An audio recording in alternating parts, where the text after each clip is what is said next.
हरे कृष्ण.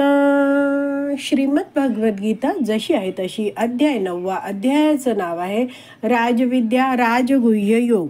21वा श्लोक वाचायला सुरू करत आहोत. त्याआधी श्रील प्रभुपादांना प्रार्थना करूया. हे श्रील प्रभुपाद, आम्ही भगवद्गीता हा ग्रंथ वाचून समजून घेण्याचा प्रयत्न करीत आहोत. त्यासाठी आम्हाला आशीर्वाद द्या. धन्यवाद प्रभुपाद. श्लोक क्रमांक 21. भगवान श्रीकृष्ण अर्जुनाला म्हणत आहेत. 4 ओळींचा श्लोक आहे. तेतम भूत्वा स्वर्गलोकं विशालम क्षिणे पुण्ये मर्त्यलोकं विशन्ति एवं त्रयी धर्मम् अनुप्रपन्ना गतागतं काम कामा लभन्ते. भाषांतर. याप्रमाणे स्वर्गलोकातील अमर्याद विषय सुखाचा भोग घेऊन पुण्य कर्म क्षीण झाल्यावर ते पुन्हा या मृत्यूलोकात परत येतात. अशा रीतीने वेदोक्त धर्माचे सिद्धांताचे पालन करून जे इंद्रिय उपभोग प्राप्त करतात त्यांना पुन्हा पुन्हा केवळ जन्म मृत्यूच्या चक्रात पडावे लागते. तर आपण शब्द जाणून घेऊया. पहिल्या ओळीत काय म्हटलं आहे? ते तम भूत्वा. ते कोण लोक आहेत ज्यांची चर्चा 20व्या श्लोकात सांगितली आहे. काय 20व्या श्लोकात सांगितलं होतं? ह्यांनी वेद अध्ययन केलं आहे, यज्ञ केला आहे आणि त्यांनी स्वर्गलोकाची प्राप्ती केली आहे. तर असे लोक आहेत ते. तर ते तम, ते काय करतात? भूत्वा, उपभोग घेतात. कुठे उपभोग घेतात? स्वर्गलोकात गेलेत तर स्वर्गलोकम विशालम.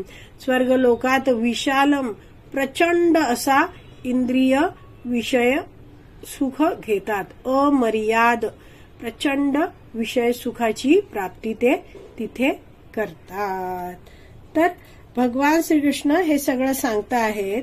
तर आपण विचार करू शकतो की या पृथ्वीवर व्यक्ती जो आहे तो आहार, निद्रा, मैथून हे किती करू शकतो? एका प्रमाणात करू शकतो. खूप खायची जरी इच्छा असली तरी पोट भरलं की थांबावंच लागतं. मात्र उच्च लोकांमध्ये अशी कुठच्याच गोष्टीला मर्यादा नसते. कोणताही इंद्रिय उपभोग घेतला, कितीही घेतला तरी स्वर्ग लोकांमध्ये, उच्च लोकांमध्ये थकवा भासत नाही, थकून कोणी जात नाही. म्हणून म्हटलं आहे विशालम, विशाल प्रचंड अमर्याद असं विषय सुख भोगलं जातं. तर विषय सुख म्हणजे काय? इंद्रियांनी जे इंद्रिय विषयांचं सुख घेतलं जातं ते. आता पुढे दुसऱ्या ओळीत म्हटलं आहे क्षिणे पुण्ये मर्त्य लोकम विशन्ति. तर राहिले आहेत कुठे? आतापर्यंत होते स्वर्गात गेले होते. स्वर्गात कशा रीतीने गेले होते? पृथ्वीवर कर्मकांडात सांगितलेले यज्ञ आहेत ते केले, त्याच्यामुळे पुण्य गोळा केलं आणि मृत्यूनंतर या पुण्याच्या बळावर स्वर्गलोक प्राप्त झालं आहे. आणि त्या पुण्याच्या बदल्यामध्ये इंद्रिय उपभोग आता तो व्यक्ती भोगतो आहे. आणि इंद्रिय उपभोग झाला आहे खूप सारा करून. आणि क्षीणे पुण्ये, त्याचं पुण्य सुद्धा, जे पुण्य कर्माची जी फळं होती ती काय झाली आहेत? आता क्षीण झाली आहेत, संपुष्टात आली आहेत. मग काय होतं? मर्त्य लोकम विशन्ति. मर्त्य लोकावर म्हणजे पृथ्वी लोकावर विशन्ति, ते पतन पावतात. तर त्यांना या पृथ्वीवर जन्म घ्यायला लागतो. तर याविषयी 8व्या अध्यायाचा जो 3रा श्लोक होता त्यामध्ये आपण वर्णन वाचलं होतं. प्रभुपादांनी तात्पर्यात दिलं होतं छांदोग्य उपनिषदातलं सगळं वर्णन. तर ते थोडक्यात जाणून घेऊया की असा व्यक्ती आहे तो कशा रीतीने स्वर्गात जातो आणि स्वर्गात आपलं पुण्य संपलं आहे तर कशा रीतीने तो पृथ्वीवर परत येतो. तर मनुष्य वेदांमध्ये सांगितल्यानुसार कर्मकांडीय यज्ञ करतो तेव्हा तो मनुष्य आपल्या श्रद्धेची आहुती यज्ञाच्या अग्नीत घालतो. म्हणजे श्रद्धेने तो यज्ञाच्या अग्नीत तूप वगैरे वाहतो. आता हा जो व्यक्ती आहे त्याला स्वर्ग लोकात जायची कामना आहे, इच्छा आहे. यज्ञ केला आहे, पुण्य प्राप्त केलं आहे, तर असा व्यक्ती मृत्यूनंतर स्वर्ग लोकात जातो. स्वर्ग लोकात देवतेचं शरीर त्याला प्राप्त होतं आणि देवलोकाचा आनंद, स्वर्ग लोकाचा आनंद तो प्रचंड प्रमाणात उपभोगतो. आता त्याचं पुण्य संपलं आहे तर त्याचा तिथला जो निवास आहे, राहण्याचा काळ आहे तो संपलेला आहे. तर तो जो जीव आहे त्याला स्वर्गीय शरीर आतापर्यंत प्राप्त होतं, स्वर्गात राहत होता म्हणून. तर त्याला या स्वर्गातल्या ज्या इतर देवता आहेत त्या काय करतात, त्या जीवाला पावसाचा जो देवता आहे त्याच्यामध्ये आहुती टाकतात त्याची. म्हणजे त्याला, ह्या जीवाला पावसाच्या देवतारूपी अग्नीमध्ये आहुती देतात. असं हे कार्य आहे ते सगळं स्वर्गातल्या देवता करतात. आणि आता तो जीव आहे त्यांनी स्वर्गलोक सोडलेला आहे आणि तो पावसाचं रूप धारण करून पावसाच्या रूपात पृथ्वीवर येतो. म्हणजे या देवता आहेत स्वर्गलोकातल्या, त्या या जीवाला पावसासहित पृथ्वीरूपी अग्नीमध्ये समर्पित करतात. आता हा जो स्वर्गात गेलेला जीव होता तो पृथ्वीवर परतून आला आहे, मात्र अजून त्याला शरीर मिळालेलं नाहीये. तर असा जीव आहे तो पावसाच्या माध्यमातून पृथ्वीवरच्या मातीत पडला आहे.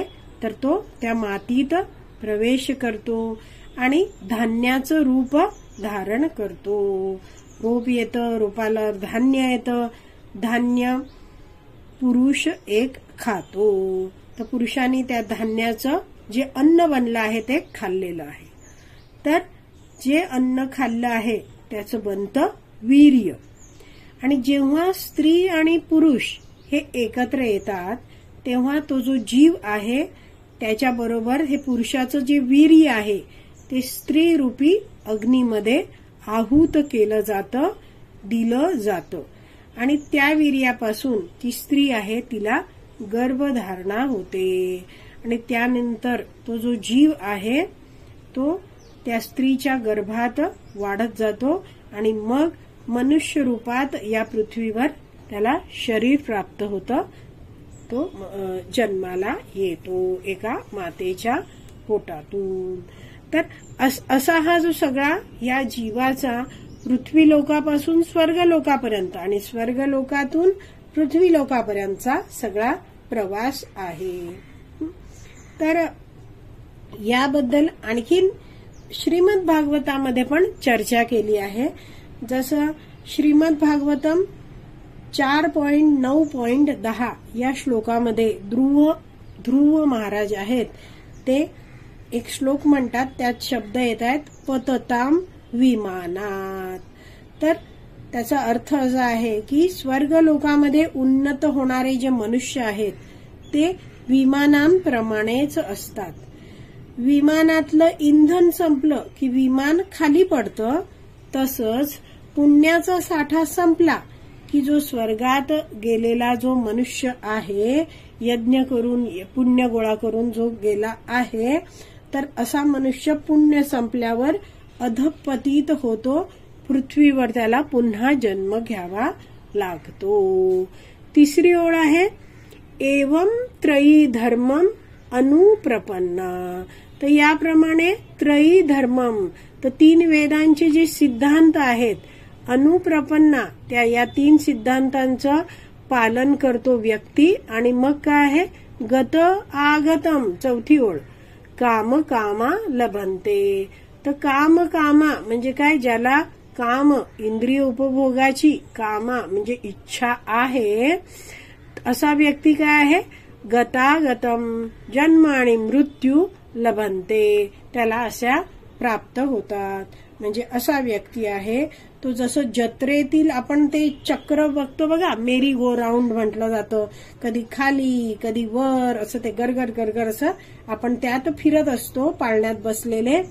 तसंच हा व्यक्ती आहे तो पृथ्वीवर पुण्य करतो, यज्ञ करून त्याद्वारे स्वर्गात जातो, पुण्यकर्मानुसार तिकडे सुख उपभोगतो, पुण्य संपली पुन्हा पृथ्वीवर येतो, पुन्हा स्वर्गात जातो यज्ञ करून. तर अशा प्रकारे हा व्यक्ती आहे तो सतत या वेदोक्त धर्माच्या सिद्धांतांचं पालन करून इंद्रिय उपभोग घेतो, स्वर्गात जाऊन परत खाली येतो, पृथ्वीवर जन्म घेतो, मनुष्य जन्म मिळाला आहे, यज्ञ करतो, पुण्य गोळा करतो, स्वर्गात जातो, पुण्य संपलं पुन्हा पृथ्वीवर येतो. अशा रीतीने पुन्हा पुन्हा केवळ जन्म मृत्यूच्या चक्रात त्याला पडावं लागतं. तर आज आपण या श्लोकातले सगळे शब्द आहेत ते समजून घेतले आहेत. आज इथेच विराम देऊया. श्रीमद भगवत गीता की जय. श्रील प्रभुपाद की जय. हरी बोल.